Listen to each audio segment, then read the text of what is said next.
कुड़ी नूं मेरा मुंह बूथा लगदा ते तू मैनू कहने मैं बड़ा हसीन तरीन इंसान। लैला नू मजनू दी अख ना वेखीदा जनाब। अस्सलाम वालेकुम, मैं तारक सानी ते तुसीं देख रहे हो मेरे चैनल रैबर इंटरटेनमेंट प्लस। मैं वेख्या कि बहुत सारे विलागर आंदे न और इंडस्ट्री के जिहड़े सुपर डुपर हिट फनकार होंदे न उन्हां ते ओह विलाग बनाते हैं, उन्हां दी जिंदगी के बारे दसदे न।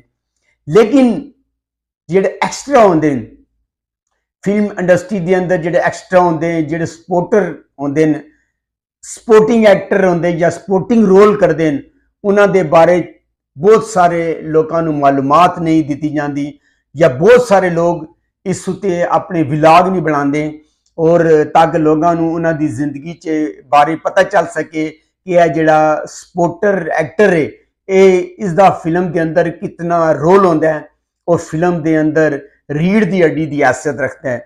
फिल्म इंडस्ट्री के एक छोटे फनकार, कद दे छोटे पर कम दे बड़े फनकार के बारे तुहानूं दसांगा कि वह फनकार की कौन सी, वो फनकार कित्थों आया है और उसने किस तरह अपना नाम कमाया और किस तरह वो दुनिया तो रुखसत होया। फिल्म इंडस्ट्री के अंदर अगर तुसीं वेख्या जाए तो बहुत सारे छोटे कद के लोगों ने शोहरत हासिल की है, जिन्हां तों जावेद कोडू साहब भी सन। उस तो इलावा बहुत सारे और छोटे कद के फनकार सन जिन्होंने इंडस्ट्री के अंदर काम करके शोहरत, इज्जत और दौलत हासिल की। इन्हां छोटे कद के फनकारां च एक फनकार सी जिसका नाम सी मोहम्मद रफीक।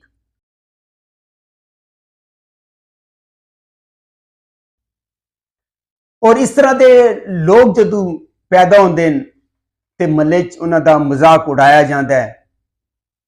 कोई नहीं उन्होंने टिंगू कहता है, कोई उन्होंने कोडू कहता है तो कोई उन्होंने मोछा कहता है, कोई नूं अद्धा पाई ते नान खताई कहता है।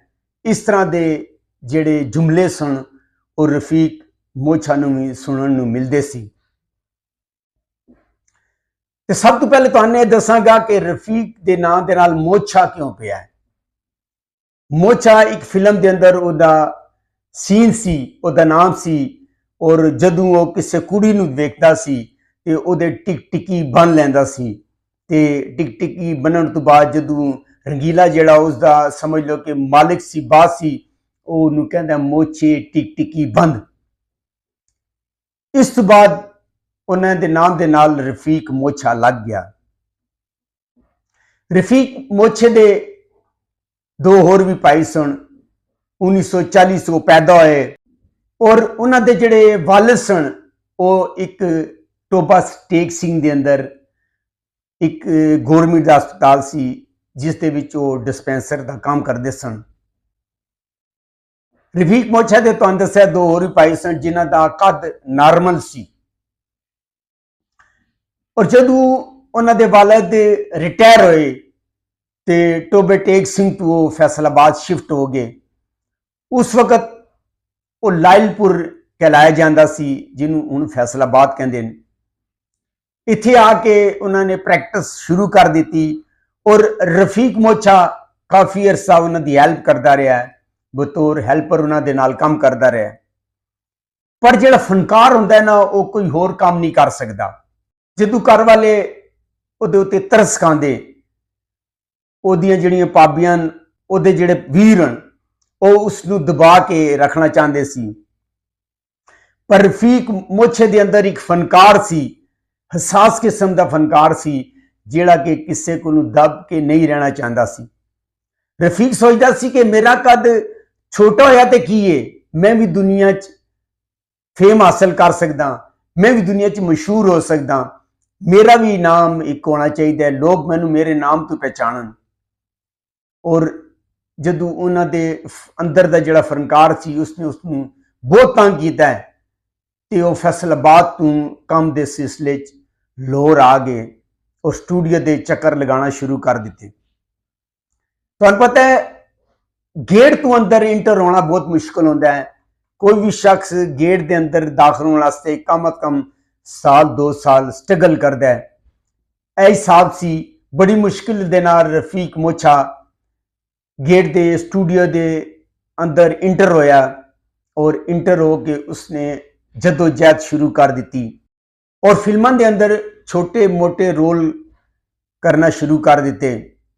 लेकिन उन्हां दी जेड़ा पहला उन्हां दा अच्छा काम सी 1963 फिल्म मौज मिला तू उन्हां दी स्टूडियो दे अंदर या फिल्म दे अंदर थोड़ी पहचान हुई। उस बाद उन्होंने डाची उच्चा ना प्यार दा, किल किल मेरा ना, रंगीला, बशीरा और इस तरह बहुत सारिया फिल्मां दे अंदर उन्होंने काम शुरू कर दिता। लेकिन इंडस्ट्री के अंदर उन्होंने पहचान किस वक्त मिली जदों उन्होंने बशीरा फिल्म के अंदर, और देखो जी किस्मत की गल है कि बशीरा तो बाद सुल्तान राय नू फिल्म इंडस्ट्री के अंदर एक समझ लो कि अरूज मिलिया और बतौर हीरो उन्होंने काम करना शुरू कर दिता। इस तो पहले बशीरा तो पहले वो बहुत सारी फिल्मों साइड हीरो या विलन के तौर पर अपना मुकाम बढ़ा चुके सी। इसी तरह जदों बशीरा रिलीज हुई तो बशीरा की रिलीजिंग तो बाद रफीक दे नाम दे नाल मोछा, रफीक दे नाम दे नाल मोछा उदी जात का हिस्सा बन गया और बशीरे तो बाद लोग उन्होंने रफीक मोछा दे नाम तू याद करते सी। और अच्छा काम उन्होंने बशीरा के अंदर रफीक मोछे ने अच्छा काम किया है। और जदों भी किसी कुड़ी नूं वेखदा सी ते टिक टिकी बन लैंदा सी, रिश्ता करना चाहता सी, अपनी शादी करना चाहता सी, ते रंगीला उन्होंने कहता है कि मोछे टिक टिकी बंद। इस फनकार ने इंडस्ट्री के अंदर काफ़ी जदोजहद की, काफ़ी स्ट्रगल की और मुड़ के पीछे नहीं वेख्या, बहुत सारा उन्हें काम किया है। और आखिरकार 28 जून 1990 यह जड़ा छोटे कद का वड्डा फनकार सी 50 साल की उम्र दुनिया तो रुखसत हो गया। और अज भी लोग उन्होंने याद करते हैं, उसका काम वेखते हैं। अगर तुम रंगीला फिल्म वेखो उसके अंदर उसका मुंशी का काम है, बड़ा अच्छा काम किया है। बशीरा के अंदर उसने बड़ा अच्छा काम किया है। इस तरह बहुत सारिया फिल्मों के अंदर रफीक मोछा ने अच्छा काम किया है और अपना एक नाम बढ़ाया, अपना एक मुकाम बढ़ाया। मैं उम्मीद करता वहाँ कि तुहानू मेरी यह वीडियो पसंद आई होगी। अगर तुहानू मेरी मालूमात चंगी लगे मेरे चैनल नू सबसक्राइब करो, शेयर करो, तो प्यारा जा कमेंट्स करो। तो अगली वीडियो तक रब राखा।